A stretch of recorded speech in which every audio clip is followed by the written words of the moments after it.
दोस्तों स्वागत है आपका ड्राइव सेंस के एक और नई वीडियो में। हूं आपका दोस्त अमित। जैसा कि कई लोगों ने कमेंट करा था कि नाइट ड्राइविंग के बारे में बताइए, तो सिटी में मैं अभी चल रहा हूं, यहां पे किस तरह से मैं अपनी कार ड्राइव करता हूं मैं वो बताने वाला हूं। हो सकता है कई लोगों को गलत लगे, कई लोगों को सही लगे तो आप आजमा सकते हो इस टेक्निक को जो मैं बताने वाला हूँ। अगर गलत लगे तो आप इग्नोर करिए, कोई प्रॉब्लम नहीं है। सबका अपना अपना तरीका होता है ड्राइविंग करने का, लेकिन जो भी तरीका मैं इस्तेमाल करता हूँ वो मैं गारंटी से बोल रहा हूँ गलत नहीं होने वाला है, क्योंकि इतने टाइम से मैं 8-9 साल हो गए ड्राइविंग करते हुए, अभी तक मेरे साथ कोई प्रॉब्लम नहीं हुई है, ना ही मेरी गाड़ी के साथ कोई प्रॉब्लम हुई है और ना ही मेरा किसी के साथ कोई एक्सीडेंट हुआ है।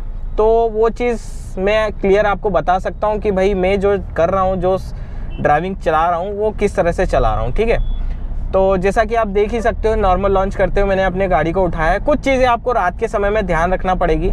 सबसे पहली चीज़, अपने माइंड को प्रोएक्टिव रखना पड़ेगा। क्यों? क्योंकि रात में दिन के मुकाबले हमारा दिमाग उतने अच्छे से रिस्पॉन्स नहीं कर पाता है। क्यों? क्योंकि विजिबिलिटी कम होती है। विजिबिलिटी कम होने की वजह से हमारा दिमाग थोड़ा सा कम काम करता है ड्राइविंग के मामले में। सडन रिएक्शन हम नहीं दे पाते हैं। अगर हम नए ड्राइवर हैं, तो पुराने ड्राइवर हैं, आप एक्सपीरियंस है तो कोई प्रॉब्लम नहीं, आप आराम से अपनी गाड़ी संभाल सकते हैं। लेकिन नए ड्राइवरों को सबसे ज़्यादा परेशानी होती है। उसके लिए आपको क्या करना है? सबसे पहली चीज़, रात के समय में अपनी गाड़ी को एकदम कम स्पीड में चलाना है, भगाना नहीं है। भगाओगे तो आपसे गाड़ी नहीं संभलेगी, डैम श्योर नहीं संभलेगी। आप नए ड्राइवर हैं, नहीं संभलेगी, क्योंकि आप खुद देख सकते हो सामने लाइटें हैं, केवल लाइटों का जजमेंट करते हुए हमारी रात में गाड़ी चलाते हैं, ठीक है। तो उस कंडीशन में थोड़ी सी परेशानी आपको आ सकती है। और फुट मूवमेंट तो दोस्तों वैसे ही रहेंगे जैसे दिन में रहते हैं। और कोशिश करिए दोस्तों कि आप सामने वाले व्हीकल से थोड़ा सा डिस्टेंस पे रहें। ट्रैफिक में तो खैर आप वो मेंटेन नहीं कर सकते हो, लेकिन उस कंडीशन में, जैसे अगर ट्रैफिक है, ट्रैफिक की कंडीशन में आपको फुट मूवमेंट का अच्छे से ध्यान रखना है, ठीक है। और जैसे सामने की जजमेंट की बात करें तो आप देख सकते हो सामने एक MG हेक्टर खड़ी है। इससे मैंने अपनी गाड़ी इतनी डिस्टेंस पे खड़ी कर रखी है कि आराम से 2 लोग साथ में निकल सकते हैं। एक बाइक आराम से खड़ी हो सकती है, आधा डिस्टेंस बाइक का कवर हो सकता है, एक सेफ डिस्टेंस है। अगर इससे ज़्यादा और पास में करोगे तो होता क्या है, सामने वाला बड़ा, आप भी बड़ा, सामने वाले ने ब्रेक लगा दिया तो आप ब्रेक नहीं लगा पाओगे। तो इतना डिस्टेंस होना चाहिए, सामने से बाइक, साइकिल, पैदल वाले निकल जाएं, कोई परेशानी नहीं, लेकिन आपको इतनी डिस्टेंस सेव करके रखना है। और इसका जजमेंट कैसे लगाओगे? सामने वाली गाड़ी का बम्पर नोटिस करो आप। बम्पर अगर आपके गाड़ी से फ्रंट टायर से, जो फ्रंट है आपका, फ्रंट से दब जाता है तो समझ लो वो एक डेंजर जोन आ गया है, वहाँ पे आपको अपनी गाड़ी रोक लेनी है, ठीक है। और उस कंडीशन में आप एक सेफ जोन में रहोगे। अगर और ज़्यादा करीब जाते हो तो ये डिपेंड करता है आपकी स्किल के ऊपर, कितना पास तक आप जज कर सकते हो। तो मैं तो आपको यही रिकमेंड करूँगा, ज़्यादा पास में ना जाएं, केवल बम्पर देखें। हर गाड़ी का बम्पर देखो। जिस गाड़ी का बम्पर आपने ढक दिया, मतलब आपके बोनट से ढक दिया, मतलब आपको दिखना बंद हो गया सामने वाले का गाड़ी का बम्पर, तो मतलब वो डेंजर जोन आ गया, ठीक है। तो वो चीज़ ध्यान रखो। बड़ी गाड़ी में थोड़ा सा लंबा डिस्टेंस रहेगा, छोटी गाड़ी में थोड़ा सा करीब हो जाएगा, लेकिन वो चीज़ आपको समझना पड़ेगी। वो धीरे धीरे आप एक्सपीरियंस के साथ सीख जाओगे। ऐसा कोई हबड़ दबड़ नहीं है, जल्दी वाली बात नहीं है। और कोशिश करें रात में कम से कम हॉर्न बजाने की, क्योंकि रात में पूरा काम लाइट्स के थ्रू होता है, क्योंकि ज़्यादा करके लोग अपने कांच बंद करके चलाते हैं, तो हॉर्न सुनाई देता नहीं है ट्रैफिक में जनरली। और जो अवेयर रहते हैं, जो अच्छे से संभल पाते हैं, वो समझ जाते हैं, लेकिन हम नए ड्राइवर हैं, हमको थोड़ी सी परेशानी आती है। तो इसलिए अब जैसे सामने ये ऑल्टो चल रही है, जो भी चल रही है, 800 चल रही है, इससे मैं इतना डिस्टेंस पे चल रहा हूँ कि अगर ये एकदम से ब्रेक लगाता भी है तो मैं अपनी गाड़ी को आराम से रोक लूँगा, ठीक है। क्योंकि इतना ट्रैफिक नहीं है कि मेरे को एकदम इससे चिपक के चलना पड़ेगा। ट्रैफिक वहाँ होता है बम्पर टू बम्पर, जहाँ पे बिल्कुल एक फीट से भी कम का डिस्टेंस आपकी गाड़ी और सामने वाली का गाड़ी में हो, तो वो चीज़ आपको अच्छे से समझ लेनी है, ठीक है। वो चीज़ आप ध्यान रखना। तो डिस्टेंस की मैं बात कर रहा था, तो डिस्टेंस इतनी रखो। और हमेशा दोस्तों लाइट का हमेशा ध्यान रखो। पीछे से अगर कोई आपको पास कर रहा होगा, या लेफ्ट साइड से करेगा या राइट साइड से करेगा ना, तो आपको अपर डिपर देगा वो, तो उस हिसाब से आपको ORVM से जज लगाना है। आपको सामने रिफ्लेक्शन दिखेगा अपर डिपर का, तो आप समझ जाइए, जैसे इस साइड तो डिवाइडर चल रहा है, राइट साइड में, लेफ्ट साइड से कोई ओवरटेक कर सकता है, ठीक है। अब मेरे को स्ट्रेट जाना है और साइड से कोई गाड़ी आ रही है, वो अपर डिपर दे रही है तो मैं उसको निकल जाने दूंगा, क्योंकि वो बहुत पास से ORVM में वेरीफाई करते हुए।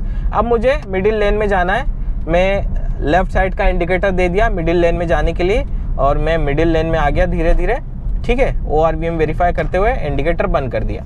अब यहाँ आके मैं ब्रेक ले करके अपनी गाड़ी को क्लच दबा करके रोक लूँगा। तो इस तरह से आप अपनी गाड़ी को आराम से चला सकते हो। अब सामने वाली ऑल्टो देखो कितनी दब गई है, बहुत करीब से मैंने गाड़ी खड़ी करी है। मैं और भी ज़्यादा करीब ले जा सकता हूँ, लेकिन मैं ले जाऊँगा नहीं, मैं आपको रिकमेंड नहीं करूँगा, क्योंकि बहुत ज़्यादा करीब भी ले जाना थोड़ा रिस्की है।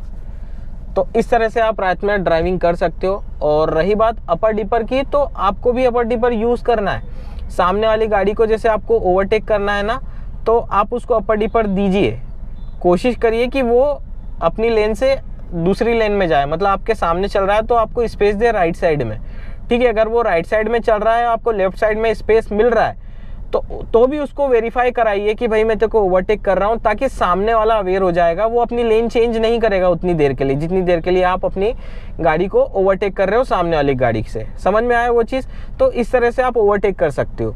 और एक चीज़ और, 90% ड्राइवर्स क्या करते हैं, सिटी के अंदर हाई बीम करके गाड़ी चलाते हैं। लेकिन दोस्तों एक तरह से देखा जाए कानूनी तौर पे ट्रैफिक रूल के हिसाब से, अगर आप सिटी में हाई बीम चलाते हो तो आप ऑफेंस कर रहे हो, मतलब इलीगल तरीके से आप ड्राइविंग कर रहे हो। तो आपका चालान हो सकता है अगर पुलिस अवेयर हो जाए तो।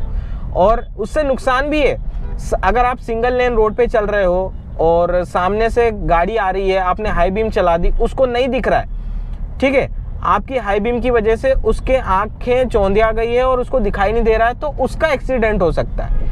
उससे गाड़ी नहीं संभली तो या तो वो रोड से उतर सकता है या फिर आपके अंदर डायरेक्ट आ सकता है, आपकी गाड़ी के अंदर। अब ये इन भाई साहब को देखो कितनी जल्दी है। अब इन जैसे लोगों से थोड़ा सा संभल के रहना पड़ता है। तो ट्रैफिक थोड़ा सा इस तरह से होता है कि हमको संभलना बहुत ज़्यादा ज़रूरी है। गलत तरीके से हम चल नहीं सकते। थोड़ा सा भी आपने मिस्टेक करी, सामने वाली गाड़ी में घुस जाओगे, साइड वाली गाड़ी आप में घुस जाएगी।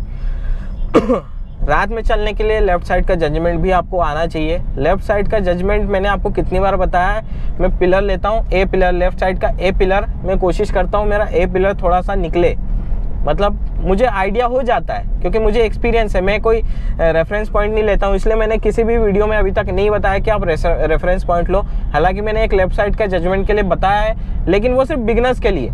आप उसको लंबे समय तक ट्राई मत करना, वो इसलिए क्योंकि अगर आपको उसकी आदत हो गई ना तो उसके आदी हो जाएगा। अगर मान लो दूसरे डायमेंशन की गाड़ी, मान लो सपोज करिए आपने छोटी गाड़ी से ड्राइविंग सीखी है, फ्यूचर में आप बड़ी गाड़ी लेते हो, SUV टाइप की गाड़ी लेते हो, वहाँ पे आपका जजमेंट फिर गड़बड़ हो जाएगा।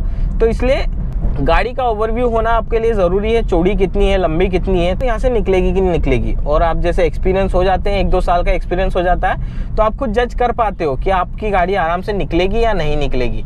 अब यहाँ देख सकते हो मेरी गाड़ी आराम से निकल जाएगी, इजीली मैंने निकाल ली।